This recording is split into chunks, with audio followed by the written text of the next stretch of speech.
Indian cricket team रो coach किए coach होची एबे अच्छी किए आमर ये थी Rahul Dravid who among the following has been awarded Dada Saheb Phalke award किए पाई एबे पाई ये मोहनलाल पाई आगे पाई मिथुन चक्रवर्ती 8 वर्ष इन हो आरटीआई गेम आरटीआई एक्ट ये सुन जो रोड फड़ भांगिले जो मागुन सब कागज ये सब आरटीआई एक्ट ये 2005 आसला ये अरविंद केजरीवाल करते दिल्ली मुख्यमंत्री which article under India constitution pertain to special justice Jammu Kashmir राज्य अच्छी जम्मू काश्मीर भारत में काश्मीरी सेटा 370 आर्टिकल सेटा भारत सहित मिशि स्पेशल स्टाटस पाई सार्क केबे होता 1985 होता सार्क मान हूँ दक्षिण पूर्व एशिया आंचलिक अनुष्ठान ए भारत अच्छी who is the founder of Wipro कहला अजिम प्रेमजी माइक्रोसॉफ्ट जो कंप्यूटर तार मालिक किए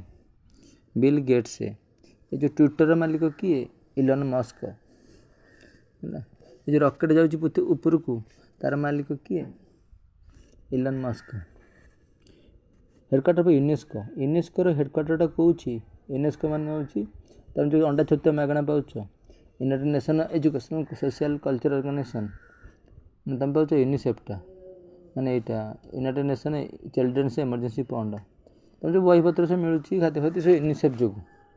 प्यारिस से अच्छी यूनेस्को यूनाइटेड नेशन फॉर्म होता जातिसंघ फॉर्म होता 1945 ये प्रथम विश्वयुद्ध केवे होता कि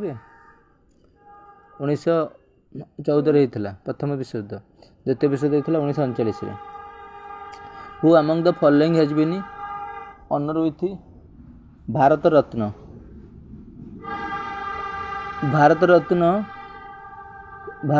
केबे होता भारत रत्न कि पाई Sachin Tendulkar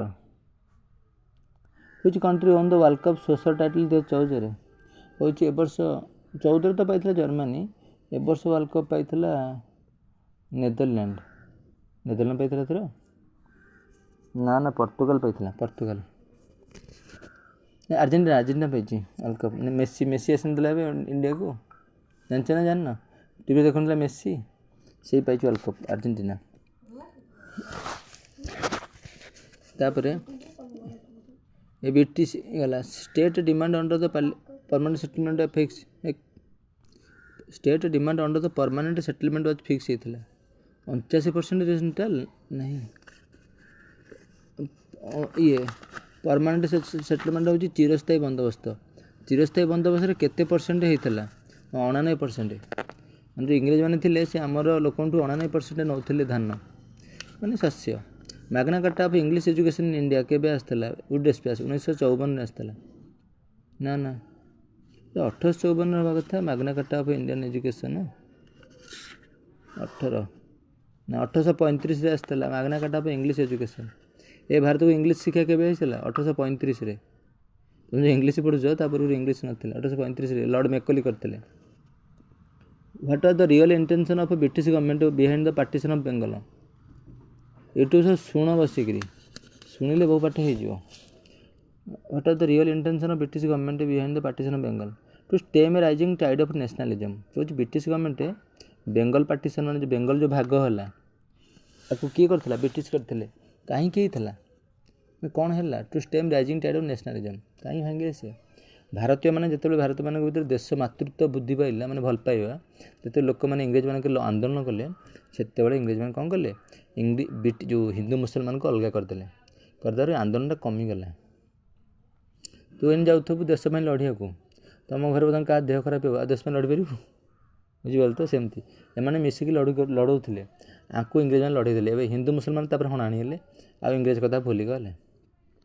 what are the real intention of the British government एवं सब नेता कौन कर गाँव सब बीजेडी कांग्रेस करी गाँ लोक लड़े दौरान आउ लोक आउ नेता विरुद्ध में जानी ना कि है what are the real intention of British government गला यहाँ Congress had decided the start first civil disobedience माने कांग्रेस प्रथम केबे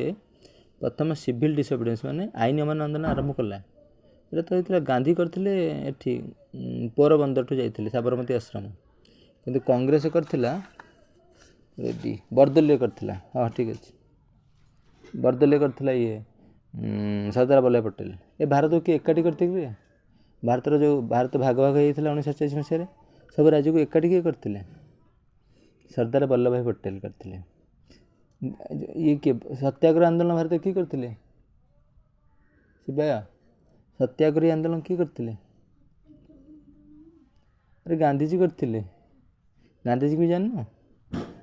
କେମିତି ଲୋକଟେ ସେ ଶିବୁ ଦେଖିଛ କି? ଭଲ ଲୋକଟେ ତମେ ତମେ କେମିତି ଜାଣିଲ?